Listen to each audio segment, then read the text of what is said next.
ہم برابر کے حقدار ہیں.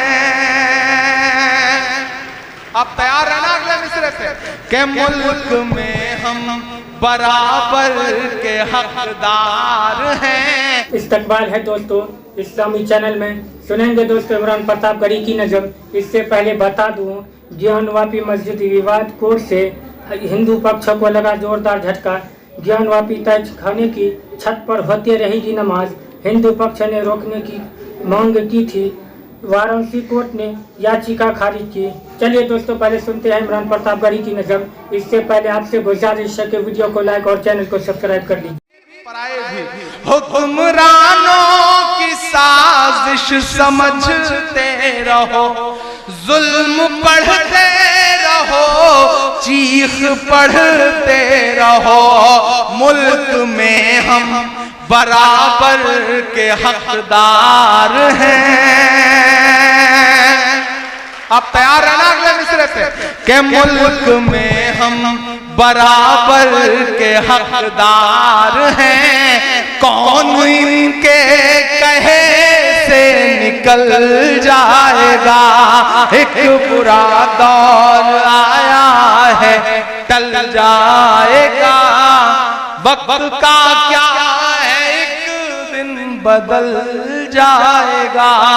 رب کی اچھا ہاں ایک بہت ضروری کچھ ایک مطلب اور دو تین شعر کے لیے مجھے یاد دلایا. چونکہ یہ تعلیمی بیداری کا پروگرام ہے, آج ٹیچرز ڈے ہے, اچھے مارکس لانے والے بچوں کا یہاں پہ آنر کیا جا رہا ہے, ان کو پروتساہت کیا جا رہا ہے, ان کا سمان کیا جا رہا ہے, ان کو پرائز دیا جا رہا ہے. یہاں موجود ایک نوجوان ایک بزرگ ایک بات تو آپ کو بتانا چاہتا ہوں کہ ہم جو آج دنیا میں ذلیل و خوار ہیں, اس کی وجہ کوئی اور سے زیادہ ہماری صفوں میں جو منافق بیٹھے ہیں وہ ہیں. ہمیں یہ تو سوچنا پڑے گا کہ غلطیاں تو ہوئی ہیں, ہمارے معاشرے میں چوک تو کہیں ہوئی ہے. میں غزل کے دو تین شعر پڑھتا ہوں, کہاں چوک ہوئی کہاں غلطی ہوئی, میں پڑھتا ہوں سنے گا.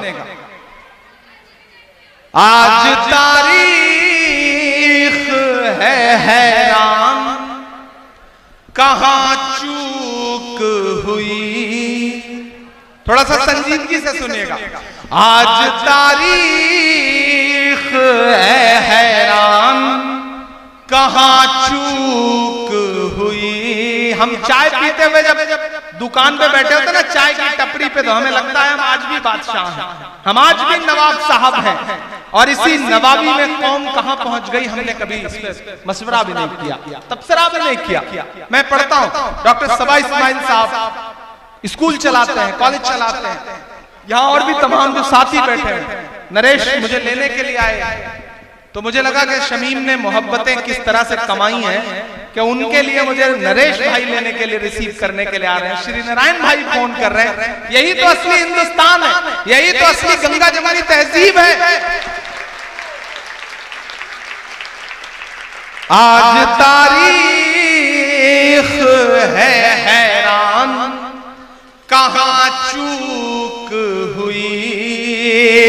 سوچئے گا کبھی سلطان کہاں چوک ہوئی. سوچئے گا کبھی سلطان کہاں چوک ہوئی.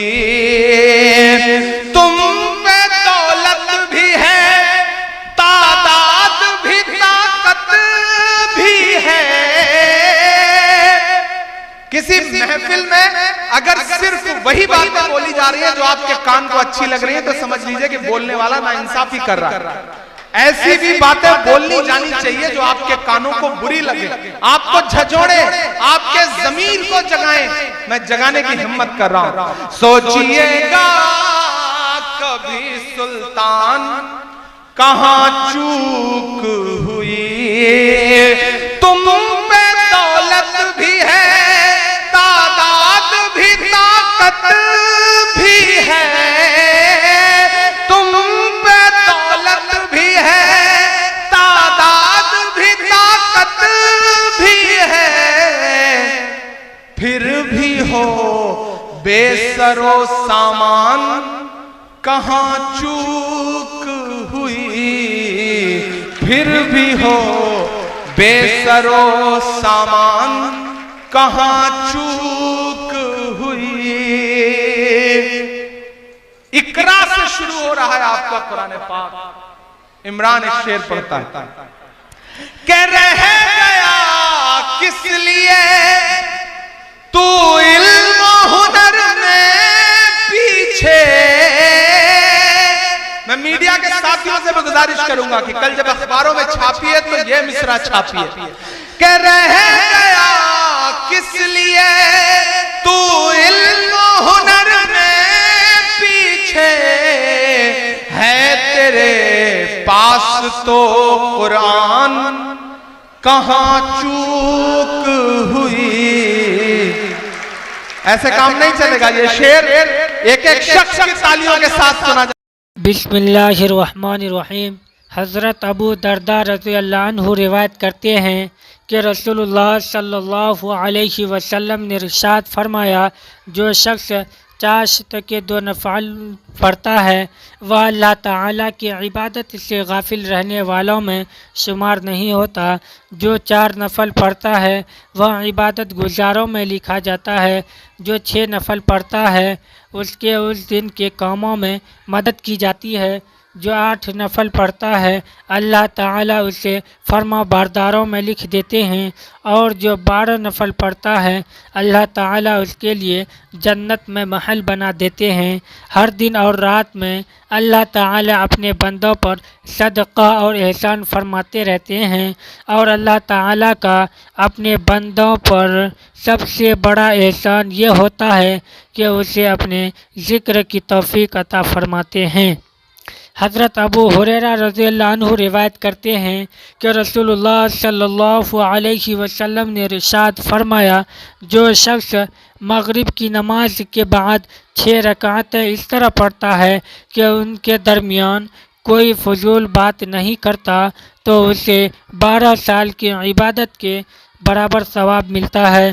فائدہ: مغرب کے بعد 2 رکعتیں سنت مؤکدہ کے علاوہ 4 رکعت نوافل اور پڑھی جائیں تو 6 ہو جائیں گی۔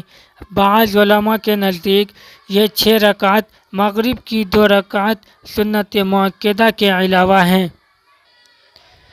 حضرت ابو ہریرہ رضی اللہ عنہ سے روایت ہے کہ ایک دن رسول اللہ صلی اللہ علیہ وسلم نے حضرت بلال رضی اللہ عنہ سے فجر کی نماز کے وقت دریافت فرمایا، بلال، اسلام لانے کے بعد اپنا وہ عمل بتاؤ جس سے تمہیں ثواب کی سب سے زیادہ امید ہو، کیونکہ میں نے جنت میں اپنے آگے آگے تمہارے جوتوں کی آہٹ رات خواب میں سنی ہے۔ حضرت بلال رضی اللہ عنہ نے عرض کیا کہ مجھے اپنے اعمال میں سب سے زیادہ امید جس عمل سے ہے وہ یہ ہے کہ میں نے رات یا دن میں جب کسی وقت بھی وضو کیا ہے تو اس وضو سے اتنی نماز تحیۃ الوضو ہے ضرور پڑھی ہے جتنی مجھے اللہ تعالیٰ کی طرف سے اس وقت توفیق ملی۔ حضرت ابن عباس رضی اللہ عنہما روایت کرتے ہیں کہ رسول اللہ صلی اللہ علیہ وسلم نے حضرت عباس رضی اللہ عنہ سے فرمایا، عباس میرے چچا، کیا میں آپ کو ایک عطیہ نہ کروں؟ کیا ایک ہدیہ نہ کروں؟ کیا ایک تحفہ پیش نہ کروں؟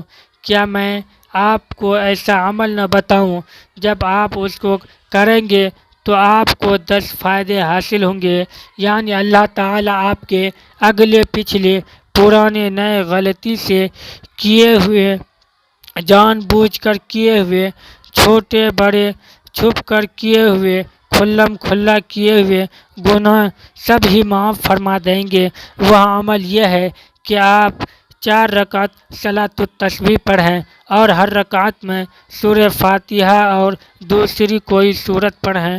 جب آپ پہلی رکعت میں قرأت سے فارغ ہو جائیں تو قیام ہی کی حالت میں رکوع سے پہلے سبحان اللہ والحمد للہ ولا الہ الا اللہ واللہ اکبر 15 مرتبہ کہیں، پھر رکوع کریں اور رکوع میں بھی یہی کلمات 10 مرتبہ کہیں، پھر رکوع سے اٹھ کر قیاموں میں بھی یہی کلمات 10 مرتبہ کہیں، پھر سجدے میں چلے جائیں اور اس میں بھی یہی کلمات 10 مرتبہ کہیں، پھر سجدے میں اٹھ کر جلسہ میں یہی کلمات 10 مرتبہ کہیں، پھر دوسرے سجدے میں بھی یہی کلمات 10 مرتبہ کہیں، پھر دوسرے سجدے کے بعد بھی کھڑے ہونے سے پہلے بیٹھے بیٹھے یہی کلمات 10 مرتبہ کہیں، چاروں رکعتیں اسی طرح پڑھیں اور اس ترتیب سے